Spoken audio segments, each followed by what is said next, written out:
चलिए आइए हम लोग वचन में चलते हैं।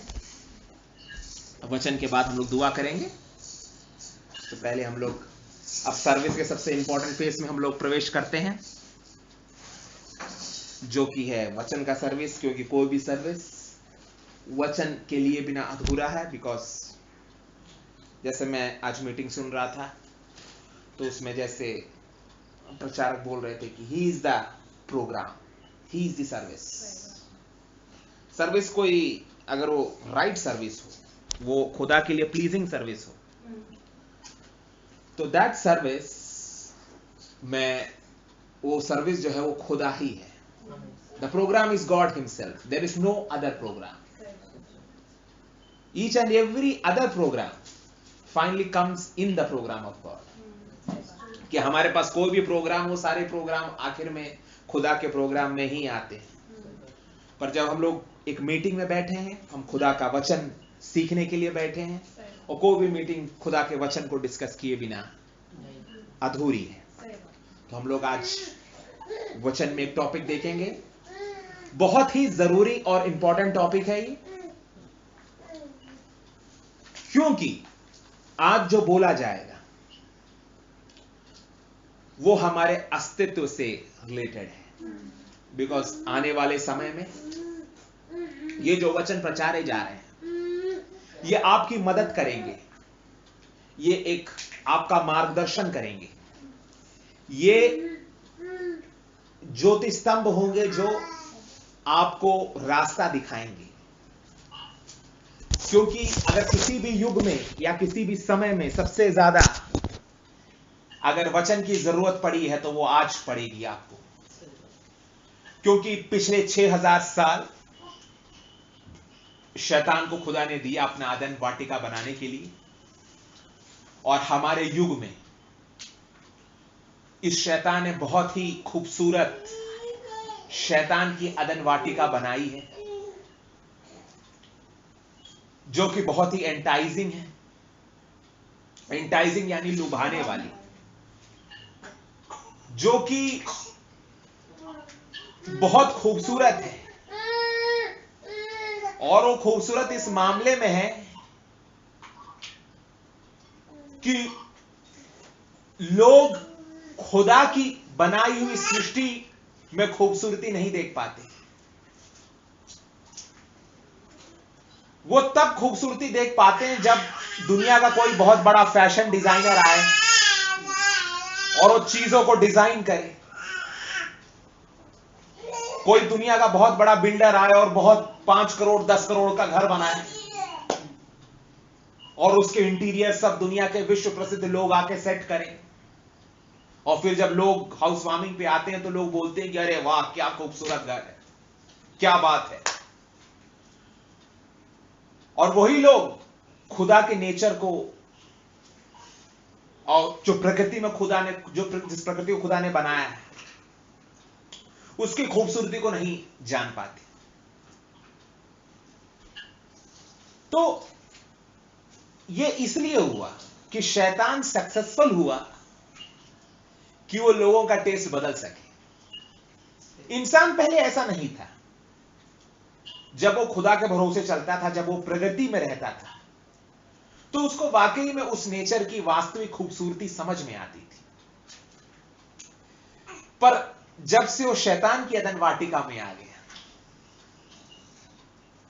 वो अब शैतान की अदन वाटिका उसको खूबसूरत लगने लगी है। इस खूबसूरत लगने का एक बहुत बड़ा कारण है, उसमें मैं आता हूं, क्योंकि वो भी समझाना जरूरी है कि क्यों शैतान की अदन वाटिका खूबसूरत लगती है। उसका सबसे बड़ा कारण यह है कि जब अदन की वाटिका में गिरावट आई, और जब 2 वंश अदन की वाटिका में से निकले, एक था स्त्री का वंश और एक था सर्प का वंश। तो 2 वंश निकले अदन की वाटिका में से। एक खुदा की स्ट्रेन थी, एक शैतान की स्ट्रेन थी। और हमें मालूम है कि जो हाबेल या उसके बाद जो सेत आया, वो खुदा की लाइन थी, और जो केन और उसके लोग थे वो शैतान की लाइन थी।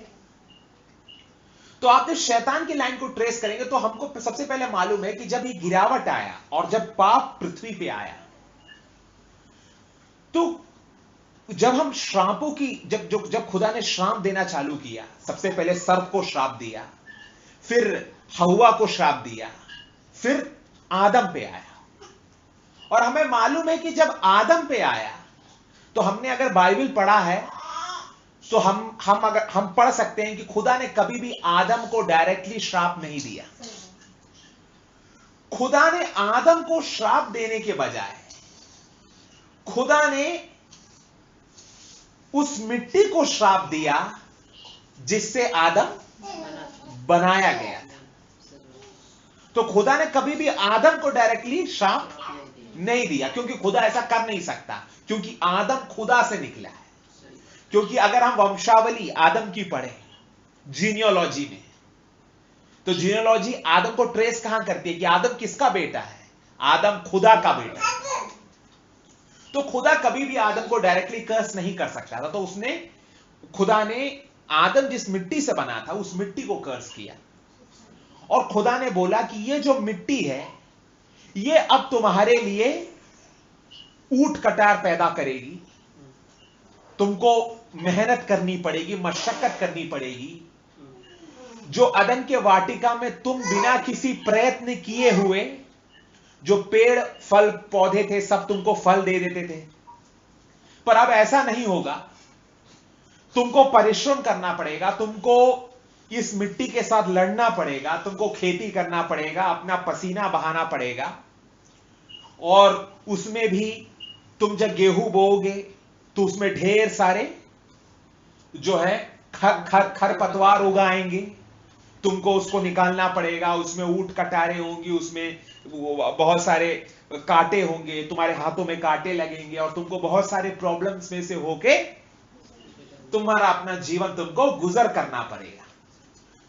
तो ये एक पनिशमेंट था जो खुदा ने इस पृथ्वी पर रहने वाले उसके बाद के जितने भी इंसान थे उनके लिए खुदा ने यह श्राप दिया। क्यों? क्योंकि ये गिरावट से जुड़ी हुई पनिशमेंट थी।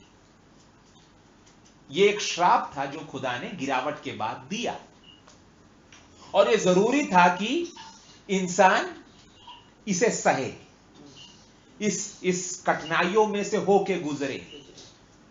क्योंकि जब ये कठिनाइयों में से होके गुजरेगा तो जो भी खुदाई कैरेक्टर है खुदा उनमें डेवलप करके लाएगा। क्योंकि हर चीज के पीछे खुदा का कोई ना कोई मकसद होता है। तो जब वो खेती निकालेगा और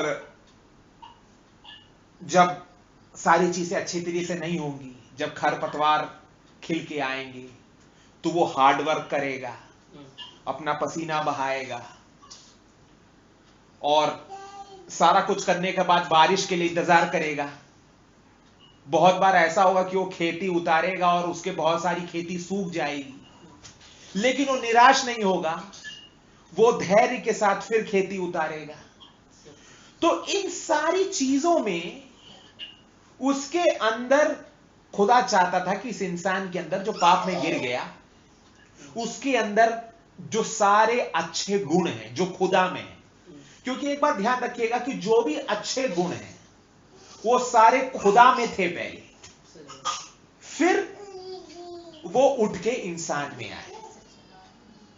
तो हर कोई जो अच्छी खूबियां हैं, जो अच्छी बातें हैं, जो अच्छा स्वभाव है, अच्छा चरित्र है, ये सब सबसे पहले खुदा में था। क्योंकि खुदा इन सारी अच्छी चीजों का स्रोता है जहां से सारी चीजें फूट के निकलती हैं। तो यह जाहिर सी बात थी कि खुदा ने पनिशमेंट इसलिए दिया। जाहिर सी बात है हमें भी पनिशमेंट मिलता है। हम भी जब स्कूलों में थे हमें पनिशमेंट मिला, हमारे माता पिता ने हमें पनिश किया। तो आप यह बात जानते होंगे कि कोई भी पनिशमेंट जो मिलता है वो आदमी को सुधारने के लिए होता है, आदमी को नाश पीट के खत्म करने के लिए नहीं होता, पर उसमें जो खुदाई गुण है वो प्रकट हो, इसलिए खुदा ने मनुष्य राशि को यह पनिशमेंट दिया। पर हुआ क्या कि जो शैतान का वंश था, जो केन की सिविलाइजेशन थी, वो थी बड़ी तेज, अक्लमंद, और यीशु मसीह ने भी इस चीज को कोट किया कि जो अंधकार के बच्चे हैं वो रोशनी के बच्चों से ज्यादा स्मार्ट होते हैं। जो प्रकाश के बच्चे हैं, अंधकार के बच्चे प्रकाश में रहने वाले बच्चों से ज्यादा स्मार्ट होते हैं, उनका बुद्धि ज्यादा तेज चलता है। तो हुआ क्या कि ये जो केन की वंशावली थी, उन्होंने अपना दिमाग लगाना चालू किया कि कैसे हम अपनी जिंदगी को अच्छा कर लें, कैसे इस पनिशमेंट को हम लोग बाईपास कर सकते हैं, कैसे हम अपना बुद्धि और दिमाग और एक्सपेरिमेंट के द्वारा हम ऐसे चीजों का आविष्कार करें कि हमारी जिंदगी अच्छी हो जाए। तो क्या किया कि ये जो केन की सिविलाइजेशन थी, that went into invention, that went into discoveries. उन्होंने एक्सपेरिमेंट करना चालू किया। उन्होंने जो मट्टी के अंदर मेटल्स थे उसको मट्टी में से एक्सट्रैक्ट करना सीखा। उससे उन्होंने अपने लिए वेपन्स बनाए और लोहे के और औजार बनाए। और केन की जो पीढ़ी थी, हर एक पीढ़ी वो एक एक इन्वेंशन के साथ आगे बढ़ी। जबकि जो खुदा की वंशावली थी, जो एबल तो गुजर गया, जो सेत में से उतर के आई, अगर आप बाइबल पढ़ेंगे तो वो सिंपल किसान थे। वो किसान थे, यानी वो चरवाहे थे, वो अपना किसान थे, वो अपना मेहनत करते थे और खाते थे। लेकिन जो केन की सिविलाइजेशन थी, उसने आविष्कार को लाया, उसने डिस्कवरीज को लाया, और उन्होंने अपने लिए एक संसार बनाना चालू किया जिसमें लाइफ आपकी बड़ी अच्छी है। तो काइन की सिविलाइजेशन ने क्या किया? कपड़े धोने के लिए वॉशिंग मशीन का इंतजाम कर दिया, बात करने के लिए मोबाइल फोन्स खोज लिए, और बाकी सारी जितनी टेक्नोलॉजी जिसको हम लोग आज एंजॉय कर रहे हैं, जिन्होंने हमारे लाइफ को सिंपल कर दिया, यानी को आसान कर दिया। क्योंकि पहले क्या था, एक कुएं में से पानी निकालना रहता था। केन की सिविलाइजेशन ने मोटर खोज ली, अब पानी जो है सीधे ऊपर टैंक में भर जाता है, अपने टैप में 24 घंटे पानी आता रहता है।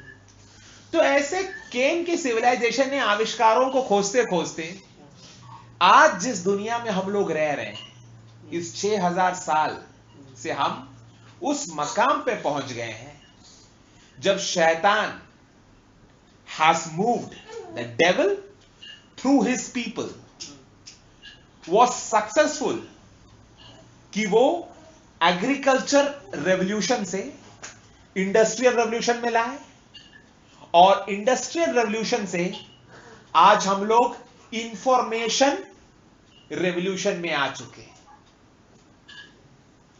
और this is the true Satan's Eden जिसको हम देख रहे हैं, जिसके बारे में 4 साल पहले अंबानी ने बोला। कौन अंबानी? मुकेश अंबानी ने बोला कि मैं करता तो हूं तेल का कारोबार, बट फ्रॉम नाउ ऑनवर्ड्स, 2016 में उसने बोला जब उसने जियो को लॉन्च किया, कि but in future data will be the new oil. नया ऑयल क्या होगा? Data. What is data? Information. तो आज हम लोग एक इंफॉर्मेशन युग में हैं। तो हम देख रहे हैं कि सारी कंपनीज जो है अपना इन्वेस्टमेंट उस तरफ भेज रही हैं। आज की सबसे टॉप मोस्ट कंपनीज को आप उठा लीजिए, every company is based on information company. Facebook क्या है?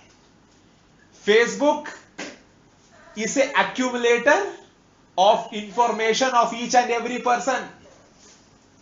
वो हर एक आदमी का अपना एक डेटाबेस क्रिएट करता है और एक पोर्शन उस डेटाबेस का अवेलेबल कराता है दूसरे लोगों को।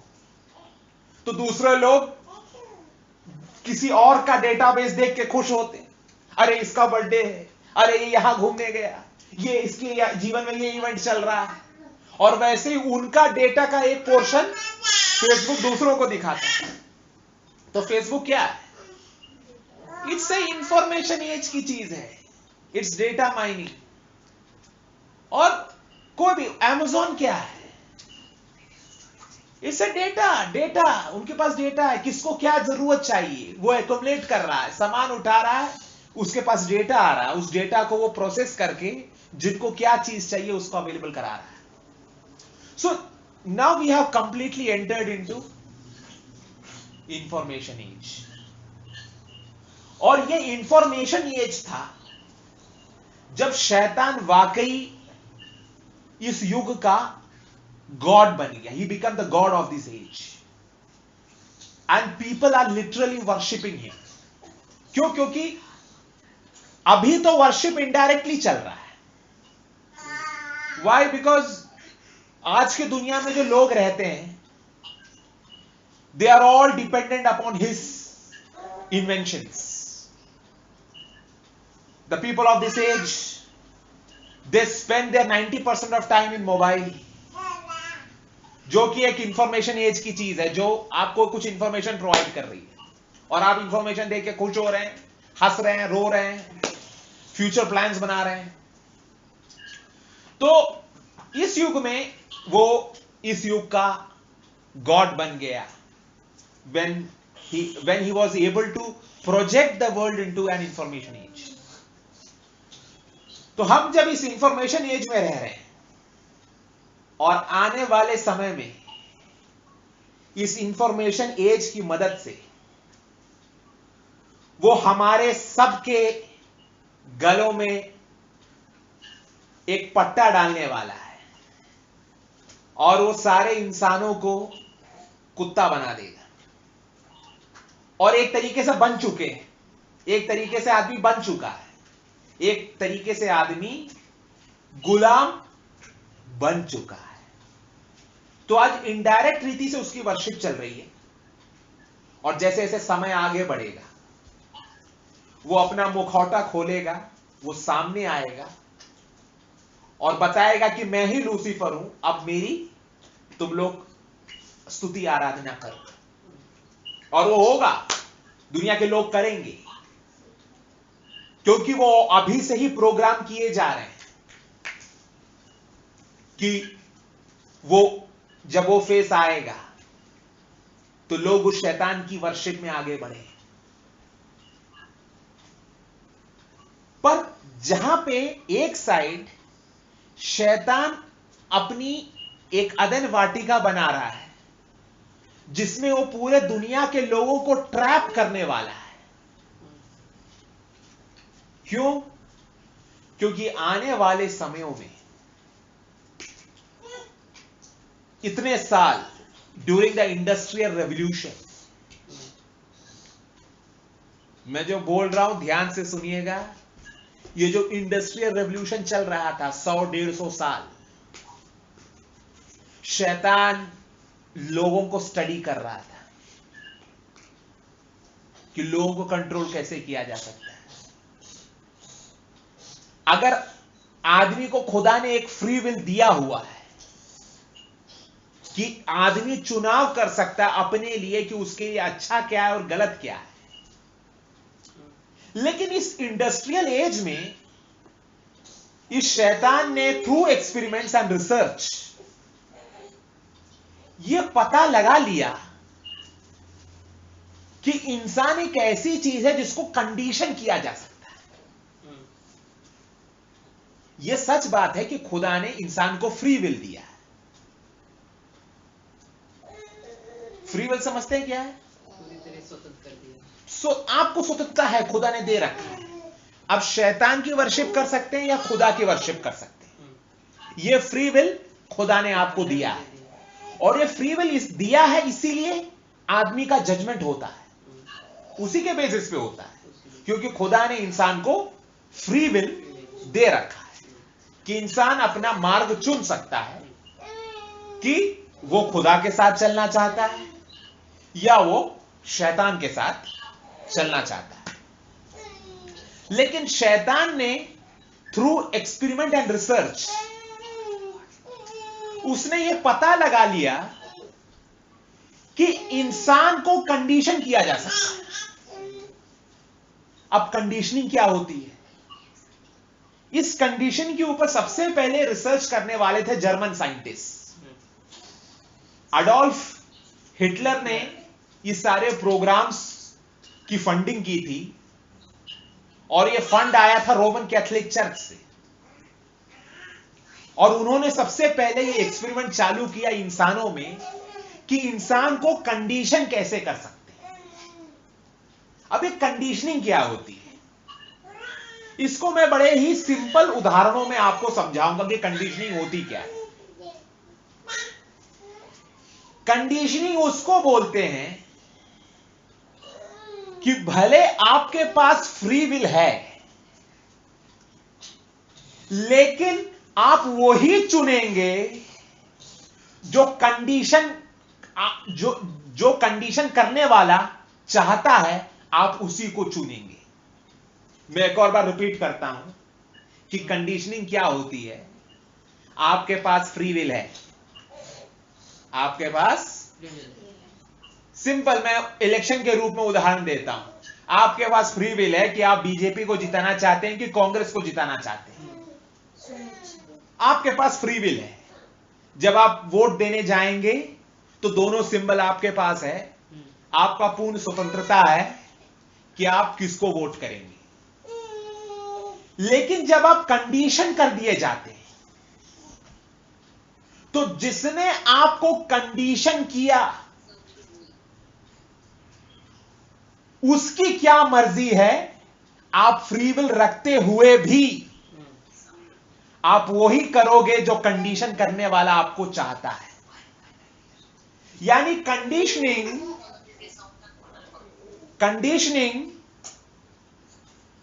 Is a type of hypnotism कि आपके पास फ्री विल है भी पर एक्चुअली नहीं है। आप इन्फ्लुएंस किए जा रहे हैं, आप मीडिया के जरिए इन्फ्लुएंस किए जा रहे हैं, आप अपने अराउंड में जो लोग हैं उसके द्वारा इन्फ्लुएंस किए जा रहे हैं। वो हटाओ, शायद सुनाई नहीं दे रहा है, वो बॉक्स हटाओ तो शायद माइक्रोफोन पे बॉक्स है, वो थोड़ा सा बॉक्स को इधर कर दो। हाँ, सो हम देखते हैं कि ये जो कंडीशनिंग है, ये आप फ्री विल रखते हुए भी लास्ट में वही करोगे जो कंडीशन करने वाला चाहता है। और हमें मालूम है कि इस शैतान की अदन वाटिका में,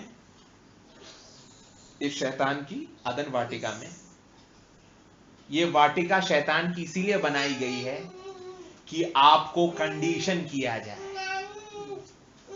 आपको कंडीशन किया जाए। इसलिए ही ये शैतान की अदन वाटिका बनाई गई है। अब हम लोग कट करके फिर से लगाओ, वो सुनाई नहीं दे रहा है।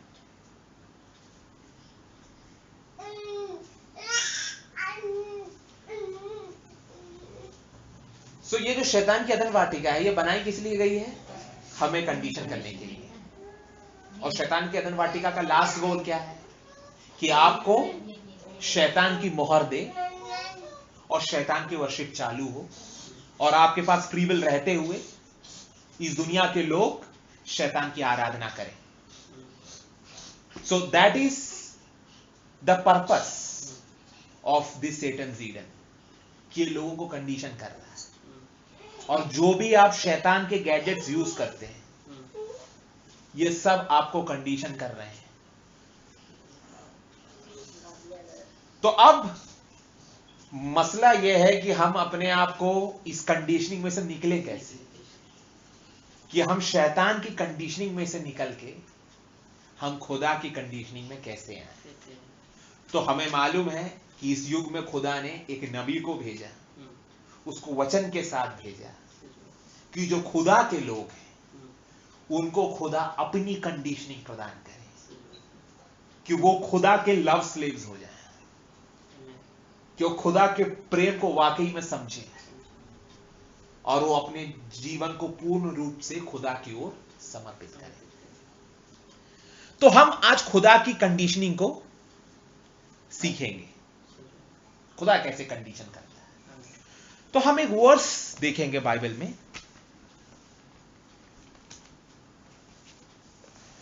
हम एक वर्स देखेंगे बाइबल में जो है मत्ती 4 अध्याय, मत्ती की इंजील 4वां अध्याय 4th चैप्टर और 4th वर्स। कोई भी पढ़ सकता है, मैथ्यू चैप्टर 4 वर्स 4।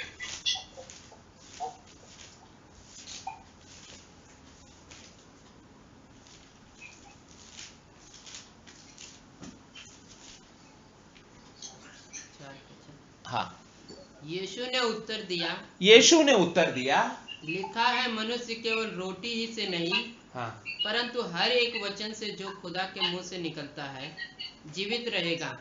बस। तो आज हम इस चीज पे ड्वेल करेंगे। ये वो कोट है यीशु मसीह का। ये तब कब कोट करते हैं?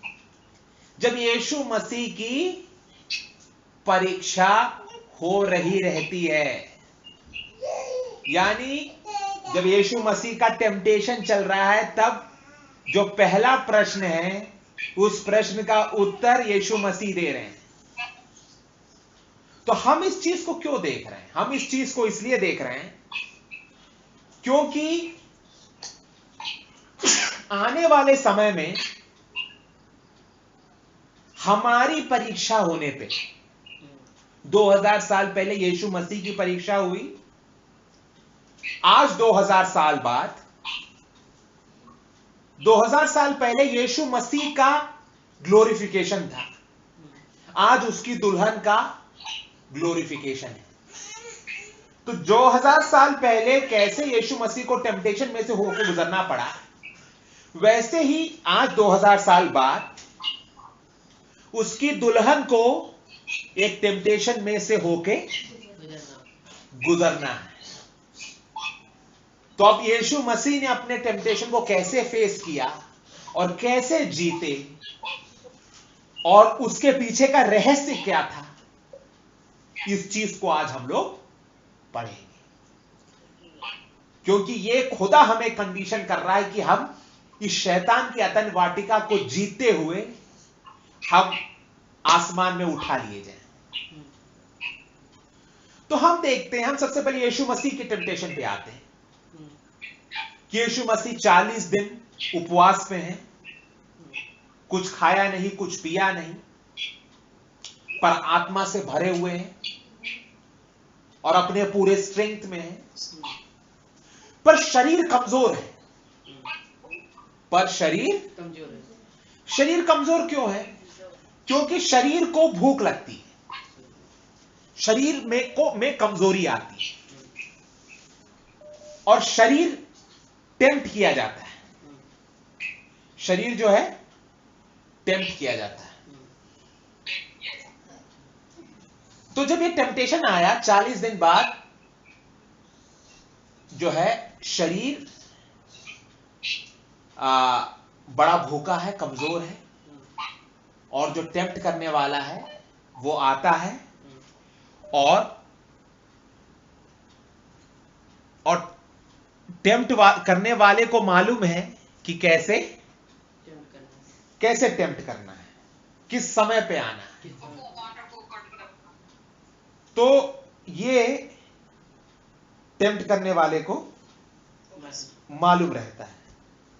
तो टेम्प्ट करने वाला एकदम करेक्ट समय पे आया और टेम्प्ट करने वाले ने करेक्ट समय पर आया और उसने सिचुएशन का फायदा लिया कि यीशु मसीह जो है अभी कमजोर है शरीर में, और आके पूछता है कि अगर तू खुदा का पुत्र है तो इस पत्थर से बोल कि ये रोटी बन जाए। और ये पत्थर रोटी बन बन जाएगा। जाएंगे। प्रूव करके दिखा, तू बोल। अब देखिए यीशु मसीह का जवाब क्या है, और इस जवाब को आज हम लोग एनालाइज करेंगे। यीशु मसीह बोलते हैं कि मनुष्य केवल रोटी से नहीं, यानी आज तक जो इंसान का परसेप्शन था, कि जो साधारण इंसान का परसेप्शन है कि उसकी पूरी जिंदगी जो है रोटी कपड़ा मकान के चारों ओर घूमती है, ये वो चीजें हैं जो किसी का आप कंट्रोल कर लो तो आप उस आदमी को जेब में धर सकते हो।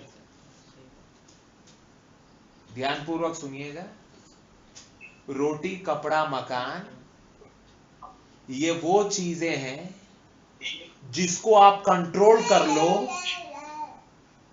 तो आप आदमी को जेब में धर लोगे। और इस युग में शैतान आपका रोटी कपड़ा मकान छीनेगा, वो कंट्रोल करेगा। और हमें कैसे मालूम कि वो रोटी कपड़ा मकान कंट्रोल करेगा? क्योंकि जब आप प्रकाशित वाक्य 13 में पहुंचेंगे, तो जब प्रकाशित वाक्य 13 पढ़ेंगे तब प्रकाशित वाक्य 13 में लिखा है कि आप खा नहीं सकते, आप पी नहीं सकते, आप कुछ नहीं कर सकते जब तक आपके पास शैतान की छाप ना हो। और ये वो समय है जब हम सबको मालूम है कि दुल्हन उठा ली जाएगी, उस चीज की शुरुआत दुल्हन देखेगी। पर जैसे नबी ने बोला कि 3.5 साल का कष्टकाल शुरू होने से पहले ही दुल्हन चली जाएगी। पर दुल्हन को यह सब बनते हुए दिखेगा, और इसका इनिशियल फेस दुल्हन को सहना पड़ेगा। क्योंकि नबी ने बोला ना कि जब वो समय आएगा, then watch the third pull, then तब देखना थर्ड पुल को कि थर्ड पुल ऑपरेट होगा। तो इसका जो शुरुआती फेस है, जब शैतान आपका सारा कुछ कंट्रोल कर लेगा, और वो सारा कुछ कंट्रोल ऐसे करेगा कि वो मनी सिस्टम को ब्रेक कर देगा। क्यों? क्योंकि आज के युग में आप जो रोटी कपड़ा मकान खरीदते हो, कैसे खरीदते हैं? पैसे से खरीदते हैं। आप काम करते हैं, आपको पैसे मिलते हैं, और उस पैसे को यूज करके आप रोटी कपड़ा मकान खरीदते हैं। जब वो मॉनेटरी सिस्टम ब्रेक कर देगा, मॉनेटरी सिस्टम क्यों ब्रेक कर रहा है? वो मॉनेटरी सिस्टम इसलिए ब्रेक कर रहा है क्योंकि चलिए ठीक है, अभी जो माइग्रेंट लेबर्स हैं वो बेचारे सह रहे हैं, 1000 किलोमीटर चल के जा रहे हैं, लेकिन आप तो अभी ठीक ठाक हैं, आपके बैंक में बैलेंस है, इतने साल काम किया, पैसा जमा है बैंक में, और आप एसी में बैठे हैं, और अभी आपको लगेगा कि अपना चल जाएगा और मेरे पास फ्री विल है कि मैं शैतान की आराधना नहीं करूंगा, मैं यीशु मसीह की ही आराधना करूंगा। लेकिन जब वो मॉनेटरी सिस्टम तोड़ देगा, और जो उसने तोड़ना शुरू कर दिया है, क्योंकि इस 2020 शुरू से पहले से ही कर दिया है, पर अब आने वाले समय में इस कोरोना वायरस के इंट्रोडक्शन के द्वारा अब आने वाले समय में ऐसी पॉलिसीज लाई जाएंगी कि जो कुछ आपने इतने साल कमाया है वो सब आप गवा देंगे। बहुत से तरीके हैं। आप बीमारी हो जाओ, आपको कोरोना वायरस ही पकड़ ले। मैं कल एक वीडियो देख रहा था, कोरोना वायरस का कोई बड़ा इलाज नहीं है, कोरोना वायरस में कोई सर्जरी नहीं होती, कोरोना वायरस में सिर्फ जो बीमार लोग हैं उनको जब बीमार खांसी होती है, पैरासिटामोल और जो भी खांसी उसकी दवा है दी जाती है जो बहुत सस्ती है, सस्ती है। और एक्सट्रीम केस में आपको ऑक्सीजन सिलेंडर से ऑक्सीजन दी जाती है, और फिर जब फाइनल स्टेज पहुंचते हैं आपको आईसीयू में वेंटिलेटर पर रखा जाता है कि आपके लंग्स बोल जाते हैं और मशीन आपके लिए सांस लेती है। पर एक दिन का प्राइवेट हॉस्पिटल चार्ज करता है 32,000 रुपए। 32,000 rupees is being charged in hospitals in Mumbai for treating coronavirus patient for one day. तो आप अगर 10 दिन हॉस्पिटल में टिक गए तो आपके कितने रुपए निकल गए? अब 3,20,000 किसका दे रहे हो? जो 10 टैबलेट और ऑक्सीजन लेने का, जिसका हॉस्पिटल को ज्यादा से ज्यादा 3-4 हजार रुपए पड़ा होगा, लेकिन आपसे कितने ऐट ली? 3.5 लाख। तो ये कोरोना वायरस भी यूज किया जा रहा है कि, तो आप समझिएगा कि ये इकोनॉमी डूबेगी। और आपने देखा कि जो मोदी सरकार ने जो पैकेज लाया 20 लाख करोड़ का, सरकार चाहे तो उसको कैश के रूप में भी दे सकती थी, पर सरकार ने इसको कैश के रूप में नहीं दिया, इसको लोन के रूप में दे रही है। क्यों? बहुत सिंपल जवाब है कि the borrower will become slave to the lender, कि जो उधार लेने वाला है वो जिससे उधार ले रहा है उसका गुलाम हो जाएगा। और पूरी दुनिया भर में यह चल रहा है। अमेरिका और अमेरिकन के सिटीजन तो पहले से ही गुलाम हैं, क्योंकि जो अमेरिका का डेप्ट है वो करीब $25 ट्रिलियन है। तो हर एक अमेरिकन ऑलरेडी लाखों डॉलर कर्जे में है। तो जब उनकी सरकार उनका गर्दन पकड़ेगी तो तुरंत लूसीफर लूसीफर बोलना चालू कर देंगे, क्योंकि ऑलरेडी डेप्ट में है उन लोग। तो यह जो डेप्ट साइकिल से बची हुई कुछ कंट्रीज थी, जिसमें इंडिया एक था, जिसको ये कोरोना वायरस के आने के बाद ये इंडिया भी कर्जे में डूबती जा रही है। और ये पट्टा इंडिया के इंडियंस के गले में भी लग जाएगा। तो आने वाले समय में आप ये देखेंगे कि आपका पैसा खत्म होता जाएगा। इतने साल आपने अपना पैसा बढ़ता हुआ देखा, पिछले 30-35 साल आपने अपना पैसा बढ़ता हुआ देखा। अब आप कुछ ही सालों में देखेंगे कि आपका पैसा खत्म होना चालू होगा। वो एक साइक्लोन के जरिए आ जाएगा, भूकंप आ जाएगा, आपका बिल्डिंग गिर जाएगा, या इकोनॉमिक डाउनफॉल तो आ ही रहा है। एक बहुत तगड़ा इकोनॉमिक क्राइसिस में हम लोग प्रवेश कर रहे हैं और पूरी मार्केट वाइप आउट हो जाएगी। तो ये रोटी कपड़ा मकान को ध्यान रखिएगा, जो एक तरीके से आज पैसा है, कि जब आप पैसा आपसे छिन जाएगा, आपका रोटी कपड़ा मकान छिन जाएगा आपसे। सो वो होंगे जो आपका रोटी कपड़ा मकान कंट्रोल करेंगे। और जब वो आपका रोटी कपड़ा मकान कंट्रोल करेंगे तो वो आपको कंट्रोल करेंगे, यानी आपका फ्रीडम आपसे छीन लिया जाएगा। क्यों? क्योंकि इतने साल आपने जिस रोटी कपड़ा मकान के लिए काम किया वो आपके हाथ से जाने लगेगा। आप एंजाइटी आपकी बढ़ जाएगी। अरे अब हम लोग क्या खाएंगे, हम लोग क्या पहनेंगे, हम लोग कहां रहेंगे। तो जिंदगी भर तो उसके लिए कमाया जिसके लिए यीशु मसीह ने पहले ही वार्निंग दिया था। यीशु मसीह ने तो पहले ही वार्निंग दिया था कि बेटा उस चीज के अपने ट्रेजर्स को स्वर्ग में कमाओ, पृथ्वी पे मत कमाओ, जहां चोर डकैत और जहां पे घुन लग जाता है वहां पे नहीं स्टोर करो। और अब डकैत आ रहा है। यीशु मसीह के कथन के हिसाब से डकैत आ रहा है। और अगर आपने स्वर्ग राज्य के लिए नहीं कमाया, जितना भाग दौड़ किए सब बैंक बैलेंस बढ़ाने के लिए कमाया, तो चोर बहुत शीघ्र आ रहा है आपका पैसा सब कमा के ले उठा के चोरी करके ले जाने के लिए। और जब वो आपसे छिन जाएगा और जब वो कंट्रोल करना चालू करेगा आपका रोटी कपड़ा मकान, तो आप अपना फ्री विल उसको दे दोगे। वो जैसे नचवाएगा आप वैसे नाचोगे। सरकार कल नियम बनाएगी 12 घंटा काम करना है, तो आप 12 घंटा काम करेंगे। परसों 18 घंटा काम करने को बोलेगी, आप 18 घंटा काम करेंगे। वो जैसे नचाएंगे आप नचते रहेंगे।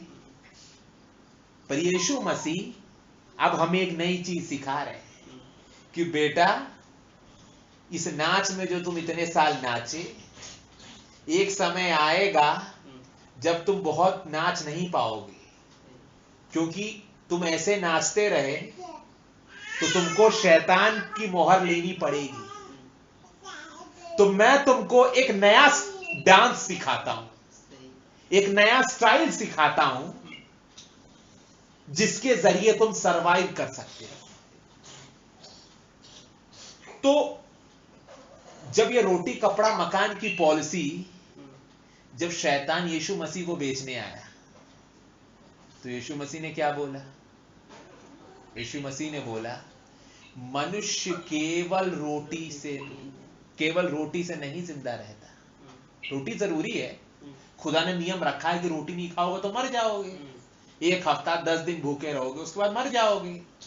तो मनुष्य केवल रोटी से नहीं, परंतु खुदा के मुख से निकले हुए हर एक वचन से जीवित रहता है। और हम अगर इस वचन की जड़ में जाएं, तो यीशु मसीह इस वचन को मूसा की पुस्तक से कोट कर रहे हैं। इस वचन को मूसा ने जो पुस्तक लिखी थी उसमें से कोट कर रहे हैं। यानी यीशु मसीह को बाइबल मालूम है कि कौन सा वचन कब शैतान के सामने यूज करना है। तो अब हम इसके जड़ में जाते हैं कि ये वचन को मूसा ने कब कोट किया था और क्यों कोट किया था। तो हम पाएंगे कि ये जो वचन है ये पाया जाता है ड्यूटरनॉमी में। कहां पाया जाता है? ड्यूटरनॉमी में। तो हम ड्यूटरनॉमी में चलते हैं।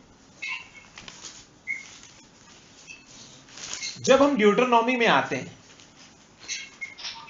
तो ड्यूटरनॉमी 8वां अध्याय। तो हमें अगर रफ बैकग्राउंड मालूम हो तो ये ड्यूटरनॉमी है क्या? ये ड्यूटरनॉमी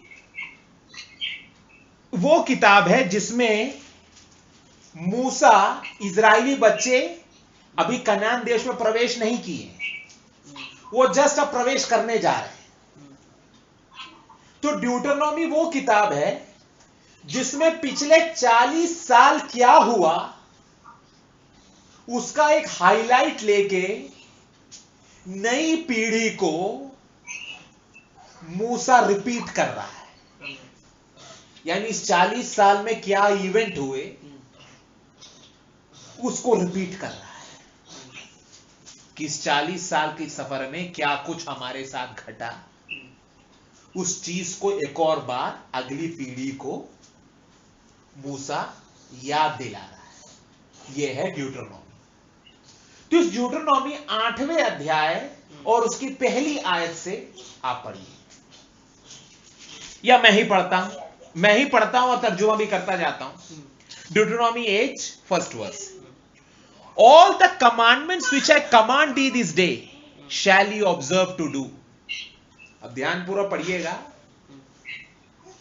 मूसा को पहाड़ पे खुदा ने एक पुस्तक दी जो कि पुराना नियम था, और मूसा ने उस पहाड़ पे जाके उस पुस्तक को लेके आया।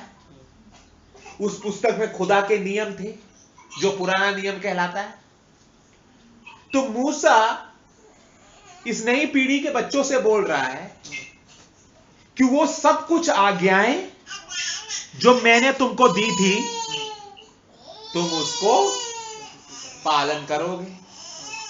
यानी हमारे एज में देखा जाए तो हमारे युग में एक मूसा सरीखा नबी आया जो तीसरे निर्गमन का नबी था। जैसे पहले निर्गमन का नबी मूसा था, दूसरे निर्गमन का नबी प्रभु यीशु मसीह थे और तीसरे निर्गमन का नबी भाई ब्रैनम थे। तो हमारे युग के नबी को एक पहाड़ पे ले गया और वहां पे एक छोटी पुस्तक प्रदान की जो 7 मोहरों का मुकाशवा था। तो हमारे लिए क्या है? हमारे लिए आज उतरी हुई पुस्तक क्या है? 7 मोहरों का मुकाशवा, जिसमें बोली गई चीजों को हमें मेडिटेट करना। और ये 7 मोहरों की पुस्तक कुछ और नहीं है, यही बाइबल है जिसमें से मैं ड्यूटरनॉमी 8 पढ़ रहा हूं। तो ये वही बाइबल है, किताबें 10-15 नहीं है, एक ही किताब है जो है बाइबल। तो मूसा बोल रहा है, सबसे पहला चीज ये बोल रहा है कि जो कुछ आज्ञा मैंने तुमको दी उन सब का पालन करो, ऑब्जर्व टू डू। और पालन करोगे तो क्या होगा? दैट ye may लिव, कि तुम जिंदा रहो।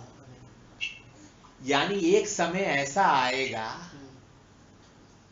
जब तुम जिंदा नहीं रह पाओगे, तुम्हारे साथ के लोग सब शैतान की छाप ले लेंगे और अपना जिंदगी आगे बढ़ाने की कोशिश करेंगे। लेकिन तुम लोग जो मेरे वचन को मानोगे तो मैं तुमको जिंदा रखूंगा। That you may live and multiply, और बढ़ोगे। जहां देखोगे कि दुनिया के लोग खत्म होते जाएंगे, तुम बढ़ते जाओगे, तुम्हारी महिमा बढ़ती जाएगी। And go in and possess the land which the Lord sware unto your fathers. और जिस कनान देश के बारे में मैंने तुम्हारे पितरों से प्रॉमिस किया था उसको तुम हासिल कर पाओगे। तो 3 चीजें बोल रहा है। पहला कि तुम जिंदा रहो, दूसरा कि तुम मल्टीप्लाई करो, और तीसरी बात उस प्रॉमिस लैंड को पोजेस करो। और हमें मालूम है कि हमारे युग में प्रॉमिस लैंड क्या है? रैप्चर प्रॉमिस लैंड है, हमारी थियोफनी प्रॉमिस लैंड है, जो हमारा स्वर्गीय देह है जिसको हम पहनेंगे, वो हमारा प्रॉमिस लैंड है। आज कोई फिजिकल लैंड नहीं है, आज वो ग्लोरिफाइड बॉडी है जिसको हमें अचीव करना है, उस महिमा में प्रवेश करना है। हमारे जीवनों में से मृत्यु और पाप खत्म होना है, वो हमारा प्रॉमिस लैंड है। तो उस प्रॉमिस लैंड को हम कैसे अचीव कर पाएंगे? अगर हम वचन में जो बोला गया है आज्ञा, उस पे हम स्थिर रहें, उसका पालन करें। Second verse, and thou shall remember all the way which the Lord thy God lead thee these 40 years in wilderness. इस 40 साल जब खुदा तुमको जंगल में से होते हुए लेके आया, तुम सारी चीजों को याद रखना कि किस किस गली कूचों में से होते हुए तुमको खुदा ने लेके आया। तो टू हम्बल दी, तो खुदा ने 40 साल तुमको जंगल में से चलाया क्यों? कि तुमको दीन करे। तुम पहले जन्म में से दीन थे नहीं, तुम अपनी अकल लगाते थे, तुम अपने आप को बहुत तेज समझते थे। लेकिन तुम्हें खुदा ने 40 साल जंगल में से इसलिए लेके आया कि तुम्हें दीन करे। तुम्हें दीन क्यों कर रहा है? कि तुम इस अकल से निकलो कि मैं अपनी ताकत से नहीं जीवित रह सकता, ये खुदा है जो मेरे को सस्टेन करता है, जो मेरे को जीवित रखता है। To humble thee and to prove thee, कि तुम्हारी परीक्षा करे। To know what was in thine heart, कि तुम्हारे हृदय में क्या है, इस चीज को जाने। To prove thee, to know what is in thy heart, whether thou wouldest keep his commandment or not। आप दूसरी वाक्य हिंदी में पढ़िए जरा। दूसरा या पहले से ही पढ़ सकते हैं। जो जो आज्ञा मैं आज तुझे सुनाता हूँ उन सबों पर चलने की चौकसी करना। चौकसी करना इसलिए कि तुम जीवित रहो, इसलिए तुम जीवित रहो और बढ़ते रहो, और बढ़ते रहो। और जिस देश के विषय में यहोवा ने तुम्हारे पूर्वजों से शपथ खाई है, जिसमें जाकर उसके अधिकारी हो जाओ। ओके, आगे। और स्मरण रख के तेरा खुदा यहोवा उन 40 वर्षों में तुझे सारे जंगल के मार्ग में से इसलिए ले आया है कि वह तुझे नम्र बनाए, कि वो तुम्हें नम्र बनाए, कि तुम कंप्लीटली अपने जीवन को खुदा के पैरों में समर्पित करने पाओ, कि खुदावन प्रभु अब मेरे अकल से काम नहीं चलेगा, मैं अपना पूरा अकल तेरे पैरों में समर्पित करता हूं। अब तू अपने वचनों के हिसाब से मेरे को चला। तो सबसे पहले उसने क्या किया? नम्र बनाया। आगे, और तेरी परीक्षा करके यह जान ले, ये तेरी परीक्षा करके, यानी जो इजरायली बच्चे 40 साल जंगल से आए, वो टाइप है हमारे जीवन का। जो 60, 70, 80 साल का जीवन खुदा ने दिया, वो टाइप है, इस चीज की टाइप है। किस चीज की टाइप है? ये जो 40 साल जो खुदा ने इजरायली बच्चों को दिया। तो आज पापा जी को अगर खुदा ने 60 साल दिए हैं, तो ये टाइप है उस 40 साल का, जिस जंगल में से होते खुदा ला रहा है। यानी जो हमारा जीवन है वो ये जंगल का सफर है, जिसमें खुदा हमें टेस्ट और ट्राई करता है, हमें नम्र बनाता है, हमें दीन बनाता है, कि हम अपने अकल से ना चले, परंतु हम खुदा के वचन को यूज करके उस वचन में हम चले और खुदा को प्लीज करें, और खुदा हमारे लिए एक मार्ग को तैयार करे। आगे, कि वो तुम्हारी परीक्षा ले, परीक्षा करके यह जान ले कि तेरे मन में क्या क्या है, कि तेरे मन में क्या क्या है। यानी सबसे पहली इंपॉर्टेंट बात जो हमें समझने की है वो ये है कि खुदा हमें अनेकों कठिनाइयों में से होके इसलिए निकालता है कि वो जाने कि हमारे मन में क्या है। क्योंकि एक आदमी के मन में क्या होता है वो तब फूट के निकलता है कंडीशन जब मुश्किल हालात आते हैं। अच्छे हालातों में तो सब खुश रहते हैं। अब पार्टियों में जाइए, सब खुश हैं, आनंद मना रहे हैं, पिक्चर देख रहे हैं, सब कुछ खुशी है हर जगह। पर वास्तव में मन में क्या है वो तब निकलता है जब आपकी परीक्षा होती है, जब एक के बाद एक कठिनाइयां और परिस्थितियां आती हैं, तब जो आपके मुंह से निकलता है, अच्छे समय में नहीं, बुरे समय में। जब परीक्षा आती है, परीक्षा क्या होती है? अच्छे चीजों से आपकी परीक्षा नहीं होती है, कठिन चीजों से, कठिन परिस्थितियों से आपकी परीक्षा की जाती है। आपको खुदा जो है एसी रूम में बिठा रखा है, सब कुछ है, आपका सब कुछ अच्छा चल रहा है, ये परीक्षा चल रहा है नहीं। आप अय्यूब की किताब में जाइए, जब आप अय्यूब की किताब में जाएंगे तो आपको पता चलेगा कि परीक्षा क्या होती है। क्योंकि अय्यूब का जो पुस्तक है that is a perfect example of how God test his children. तो जब आप अय्यूब की पुस्तक में जाएं तो वो है जो होती है परीक्षा। तो परीक्षा किस लिए होती है? कि खुदा जाने कि आपके मन में क्या है। तो आप क्या सोचते हैं कि परीक्षा के समय में मन में से अच्छी चीजें आती हैं कि बुरी चीजें आती हैं? क्या होता है जब आदमी परीक्षा में डलता है? अच्छी चीजें बोलता है कि बुरी चीजें बोलता है? बुरी चीजें बोलता है। तो पहली बार बुरी चीजें बोलेगा, फिर खुदा एक और परीक्षा में ले जाएगा। पर हर एक परीक्षा में से होते हुए इस परीक्षा क्यों आ रही ये समझना जरूरी है। तो इस आयत में ऑलरेडी खुदा समझा रहा है कि बेटा मैं तुम्हारे सामने परीक्षाएं लाता हूं, इसलिए नहीं कि तुम गाली दो, कि तुम कर्ज करो, इसलिए नहीं। ये परीक्षाएं आ रही हैं कि तुमको नम्र बनाए, तुमको दीन बनाए। तुम गालियां क्यों दे रहे हो? तुम गालियां इसलिए दे रहे हो क्योंकि तुम अपने बुद्धि पर निर्भर हो। तुमको गुस्सा आ रहा है, तुम फ्रस्ट्रेट इसलिए हो रहे हो क्योंकि तुम अपनी बुद्धि पे डिपेंड हो।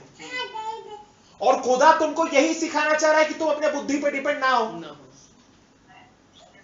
तो तुम गुस्सा हो रहे हो, तुम फ्रस्ट्रेट हो रहे हो, ये सब इसलिए हो रहे हो क्योंकि तुम अपनी बुद्धि पे डिपेंड कर रहे हो। लेकिन खुदा तुमको सिखाना चाह रहा है कि तुम्हें अपनी बुद्धि पे नहीं, तुम्हें मेरे वचन पे डिपेंड होना है, क्योंकि परीक्षा लाने वाला मैं हूं। और मैं परीक्षा इसलिए ले रहा हूं कि तुम्हारा हृदय को जांचूं और तुम्हें नम्र करूं। लेकिन जो तुम बोलते हो परीक्षा की घड़ी में, खुदा इसको रिकॉर्ड करके रख लेता है। और एक दिन आप अपनी हद पार कर जाते हैं। ये नबी ने बोला, एक दिन आप बोलते बोलते बोलते बोलते ऐसी चीज बोल जाते हैं कि खुदा आपका नाम जीवन की पुस्तक में से काट देता है। फिर आप कभी नहीं बच सकते। You can never be saved after that. तो हमें यह सीखना जरूरी है कि जब हमारे टेस्ट और ट्रायल्स आते हैं, जब शैतान अब फ्यूचर में तुम्हारा रोटी कपड़ा मकान पकड़ेगा और तुम फ्रस्ट्रेट होकर गालियां देना चालू करोगे, तो इस गालियां देने से पहले ये समझना सीखो कि ये सब चीजें आ रही हैं कि तुम्हें विनम्र बनाए, कि तुम्हें अपने अकल के घोड़े से नीचे उतारे। जैसे बाइबल में एलीशा के टाइम पे हम देखते हैं कि नामान को खुदा ने घोड़े पे से उतारा, वैसे ही तुम्हारे अकल के घोड़े में से तुमको नीचे उतारे। और तब तुम जब खुदा की तारीफ करोगे, जब खुदा के पास आओगे, तो खुदा तुम्हारे लिए बचाव का रास्ता निकालेगा। और वही अगर हमेशा कर्ज करते रहो, तो एक दिन आखिरी बार कर्ज करोगे जब तुम्हारा नाम पुस्तक में से, जैसे कि 20 लाख लोगों का नाम कट गया, बस 2 लोग बचे रहे। खुदा ने 40 साल दिए उनको, और एक एक करके जो है 19,99,998 लोगों का नाम काट दिया। एक बार में नहीं काटा, हर अवसर पे खुदा नोट कर रहा था कि उनके हृदय में क्या है। और जैसे यीशु मसीह ने बोला कि जो तुम्हारे हृदय में है वही तुम्हारे मुंह से झलकता है। तो जब तुम्हारे हृदय में दुष्टता भरी थी, तो जब तुम्हारी परीक्षा हो रही है, तो वही दुष्टता निकल के आ रही है मुंह से। तुम दीन नहीं करना चाह रहे अपने आप को, तो खुदा परीक्षा लाया है कि तुमको दीन करे। आगे पढ़िए। दूसरा 8:2 एक और बार पढ़िए। और स्मरण रख कि तेरा खुदा यहोवा उन 40 वर्षों में तुझे सारे जंगल के मार्ग में से इसलिए ले आया है कि वह तुझे नम्र बनाए और तेरी परीक्षा करके यह जान ले कि तेरे मन में क्या क्या है। हाँ। और कि तुम उसकी आज्ञाओं का पालन करेगा या नहीं। ओहो, तो सारी परीक्षाओं में खुदा ये देख रहा है कि तुम खुदा के वचन का पालन करोगे या नहीं, करोगे। आगे 3rd वर्स। उसने तुझको नम्र बनाया। हाँ। और भूखा भी होने दिया। और भूखा भी होने दिया, यानी ये 40 साल के सफर को खुदा समझा रहा है कि मैंने जानबूझ के तुमको भूखा रखा। यानी खुदा इजरायलियों को समझाना चाह रहा था कि यानी अगर खुदा बोले कि अरे बेवकूफों, अगर मैं 10 बाधाएं लाके इजिप्ट को खत्म कर सकता हूं और गोशेन में कोई बाधाएं नहीं आई, जब मैं लाल समुद्र फाड़ सकता हूं, तो मैं तुमको खाना नहीं प्रोवाइड कर सकता। मेरे लिए तो 10 पैसे की बात है तुमको खाना प्रोवाइड करना, लेकिन मैंने जान पूछ के तुमको खाना नहीं प्रोवाइड किया। यही बोल रहा है यहां तीसरे वाक्य में। ऐसा नहीं था कि खुदा भिखारी हो गया कि 20 लाख लोगों को निकाल के तो ले आए, लेकिन अब खिलाने के लिए खाना ही नहीं है खुदा के पास। खुदा ऐसा काम करता है कि सिर्फ एक गेहूं 700 करोड़ लोगों का पेट भर सकता है। एक गेहूं। ये पावर है खुदा की, जो चीज खुदा ने बनाई है। सिर्फ एक गेहूं, 1000 टन गेहूं की जरूरत नहीं, एक गेहूं 750 करोड़ लोगों को खिला सकता है, क्योंकि उसमें जीवन है, वो रिप्रोड्यूस कर सकता है। तो खुदा के लिए कुछ भी असंभव नहीं है। लेकिन खुदा इस्राएल को समझा रहा है कि अरे बेवकूफों, ये समझो कि मैंने तुमको भूखा रखा। क्यों भूखा रखा? कि तुमको मैं नम्र बनाऊं। आगे तीसरा वाक्य, एक और बात। उसने तुझको नम्र बनाया, हाँ, और भूखा भी होने दिया, और वह मन्ना जिसे न तू और न तेरा पुरखा ही जानते थे, हाँ, वही तुझको खिलाया। तो इसका मतलब भूखा रखा, लेकिन खुदा को मालूम है कि इतने दिन भूखा रहने के बाद आदमी मर जाएगा। ये खुदा को मालूम है। खुदा को किसी को सिखाने की जरूरत नहीं है। तो थोड़े दिन भूखा रखा, लेकिन फिर मन्ना भी खिलाया, जिसको कोई इंसान नहीं खाया था, जो दूतों का खाना था। उस मन्ना को तुम्हें खिलाया। आगे, इसलिए कि वह तुझको सिखाए कि मनुष्य केवल रोटी ही से नहीं जीवित रहता, परंतु जो जो वचन यहोवा के मुख से निकलते हैं, उन्हीं से वह जीवित रहता है। क्योंकि वो तुम्हें सिखाए, यानी खुदा तुमको परीक्षाओं में वचन का महत्व सिखा रहा था। वो सिखा रहा था, बेटा तुम्हारे टेबल पे जो रोटी आई है ना, रोटी, वो रोटी कहां से आई? वो रोटी बनने से पहले वो रोटी गेहूं था। गेहूं कहां से आया? गेहूं हवा में से आ गया? नहीं, क्रिएटर ने एक दिन बोला ना कि गेहूं बन जाए, तब जाके गेहूं बना। और फिर बनाने वाले ने एक नियम रखा, ये जो उग के आएंगे ये इंसान तुम्हारा खाना होगा ये, और उसको आदमी खाता है। तो ओरिजिन का था गेहूं का, खुदा का वचन। खुदा ने वचन बोल के सब चीजें बनाई। तो खुदा समझा क्या रहा है कि बेटा रोटी बड़ी चीज नहीं है। ये समझो रोटी बनाई किससे गई थी? वचन से।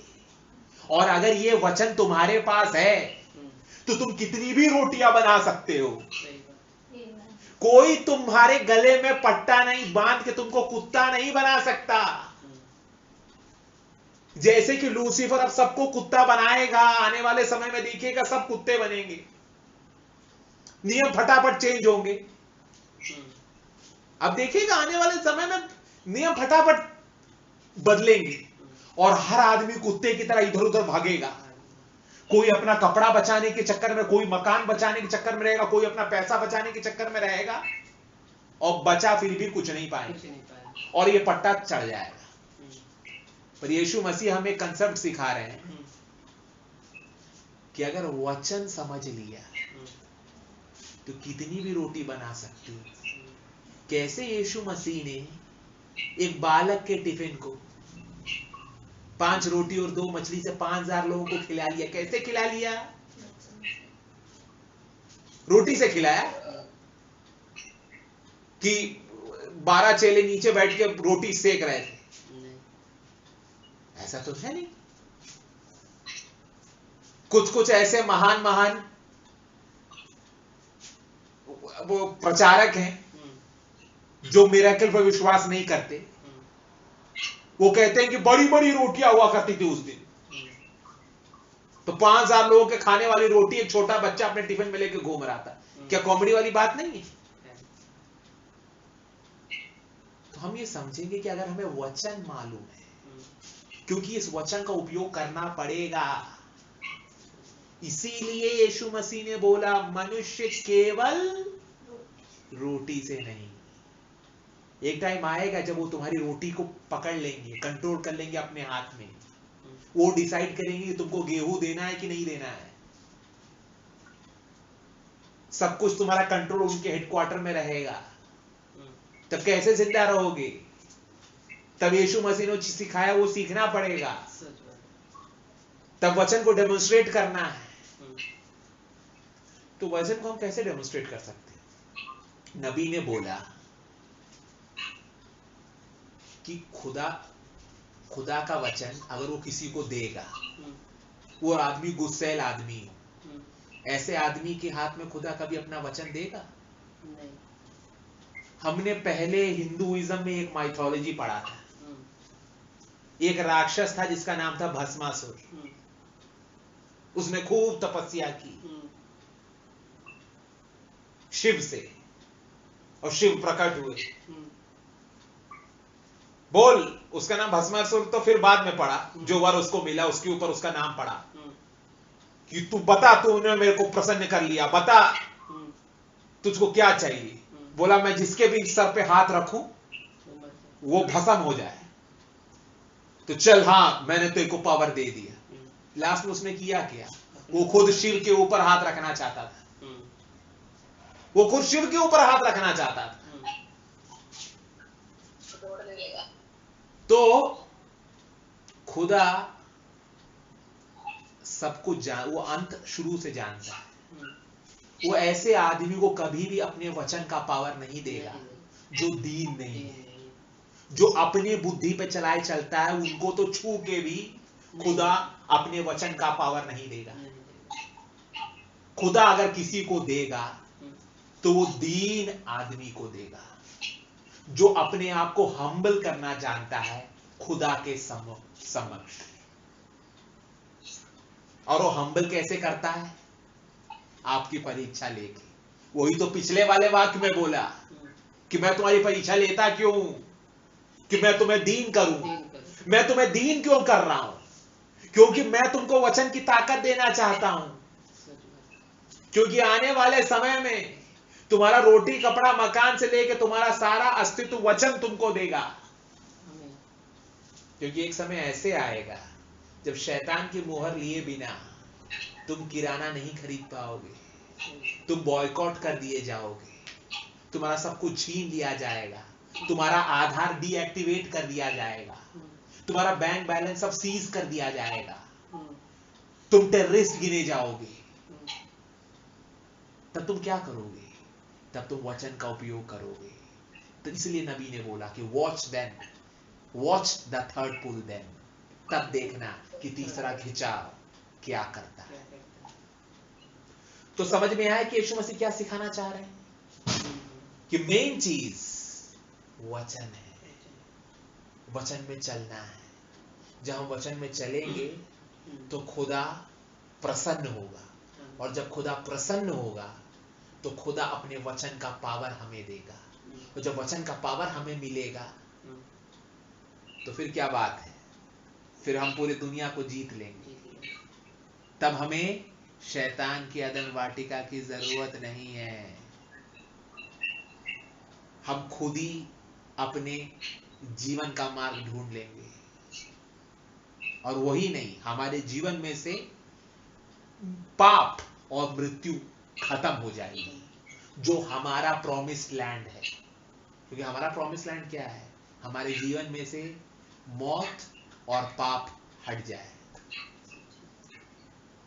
तो ये वचन का महत्व समझ रहे हैं आप कि मनुष्य केवल रोटी से नहीं। इसीलिए ये जो समय हमें मिल रहे हैं, हमारे रोटी से भी इंपॉर्टेंट है खुदा का वचन, कि हम वचन को पढ़ें, वचन में जिए, अपने आप को दीन करें, अपनी बुद्धि ना चलाएं, पर अपने जीवन को खुदा के हाथों में दें, कि खुदा अपनी मर्जी के हिसाब से, उसकी मर्जी हमारे जीवनों में पूरी हो। बहुत सी बातें आपको समझ में आई होगी, मैं समझता हूं। अब घर जाइएगा, ये 8वां अध्याय पढ़िएगा, यीशु मसीह का मैथ्यू 4th चैप्टर पढ़िएगा। खुदा आप लोग से बात करेगा, क्योंकि आने वाले समय में सिर्फ वही आदमी खुदा की परस्तिश कर सकता है जो वचन से जीवित रहता है, जो सिर्फ रोटी पे जीवित रहता है। उसको शैतान की परस्तिश करनी पड़ेगी, क्योंकि उसका रोटी आने वाले समय में शैतान कंट्रोल करेगा। तो ये चीज का ध्यान रखिएगा कि हम अगर यीशु मसीह की दुल्हन है, तो हमें वचन से ही जिंदा रहना है। तो यहां पे हम लोग अपनी मीटिंग को खत्म करते हैं और हम लोग दुआ में जाएंगे, और मैं दुआ करता हूं। हम लोग अपनी आंखों को बंद करेंगे। Hallelujah, hallelujah, hallelujah. प्यारे प्रभु यीशु मसीह, हम आपके पास आते हैं प्रभु। आपने इतने मनोहर वचनों में से होते हुए हमसे बात किया प्रभु, कि मनुष्य केवल रोटी से नहीं, परंतु खुदा के मुख से निकले हुए हर एक वचन से जीवित रहता है। इस चीज को आपने हमें समझाया प्रभु, कि प्रभु आपने हमें हमारे जिंदगियों में से, हमारे जिंदगियों में उतार आए, चढ़ाव आए, लेकिन सब में से होके आपने हमें गुजारा प्रभु। इसलिए प्रभु कि आप हमें दीन करें प्रभु, इसलिए प्रभु कि हम अपने अकल पे ना डिपेंड करें, परंतु अपने आप को पूर्ण रीति से खुदा के पैरों में समर्पित करें, कि वो खुदा हमारे जीवनों की बागडोर अपने हाथों में ले, कि प्रभु वाकई में हम सिंसियर होने वाले हो सके, कि हम हार्ड वर्किंग होने वाले हो सके प्रभु, कि अपने आप को शून्य बना सके प्रभु, कि अपने आप को पूरी तरीके से खुदा के प्रति समर्पित करने पाए, कि खुदा का आत्मा हमारा पूर्ण कंट्रोल ले प्रभु, और हम वही काम करें जो जिससे पिता प्रसन्न होता हो, हम वही काम करें जो यीशु मसीह को भाता हो। ऐसी हमारी दुआ है प्रभु। हम स्पेशली प्रार्थना करते हैं प्रभु आज पापा जी के लिए प्रभु, जब आज उनका बर्थडे है प्रभु। आपने उनके जीवन में 60 साल दिए प्रभु, जो कि आपने आज वचनों में से समझाया हमें, कि वो एक विल्डरनेस की जर्नी है, जो हर किसी को, जो भी हमने जितने साल जिए, वो सब एक विल्डरनेस की जर्नी थी, जिसमें बहुत से उतार आए और चढ़ाव भी आए, अच्छे समय भी आए, बुरे समय भी आए, जिसमें हमें आपने हमारी परीक्षा ली प्रभु, और बहुत से बार हम लोग फेल भी हुए हैं प्रभु। लेकिन प्रभु आज भी आपने अपनी दया की दृष्टि हमारे ऊपर बनाई रखी है, और पापा जी के ऊपर बना के रखी है, कि आपने अभी तक उनको सेफ एंड साउंड रखा प्रभु। आपने सभी प्रकार की आशीषों से जीवन में भरा प्रभु, और प्रभु आज अपने वचनों में से होते हुए प्रभु, उनके इस जन्म अवसर पर प्रभु, आपने हम सब से और उनसे भी बात किया प्रभु, कि वाकई में कि ये जितने भी उतार या चढ़ाव आते हैं, खुदा हमें टेस्ट करता है, कि वाकई में हम सिंसियर हैं कि नहीं है, कि वाकई में हम उसके वचनों को पालन करते हैं कि नहीं करते हैं, कि वाकई में हम अपने आप को नम्र बनाते हैं, या हम अपने अकल के द्वारा चलते हैं।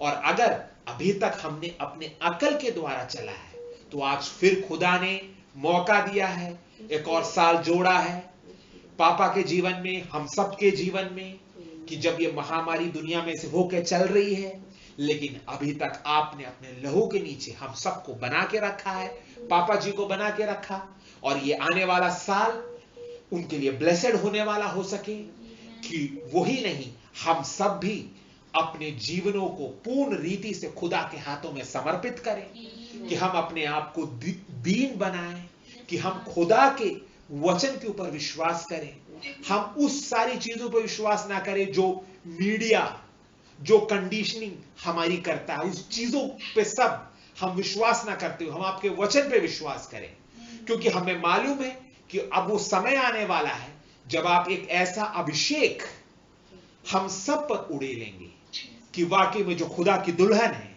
वो वचन को बोलेगी और वो सारे कामों को करेगी जो 2000 साल पहले यीशु मसीह आए और उन्होंने डेमोन्स्ट्रेट करके दिखाया, वरन उससे बढ़कर आज के युग में जो है आज की दुल्हन करेगी।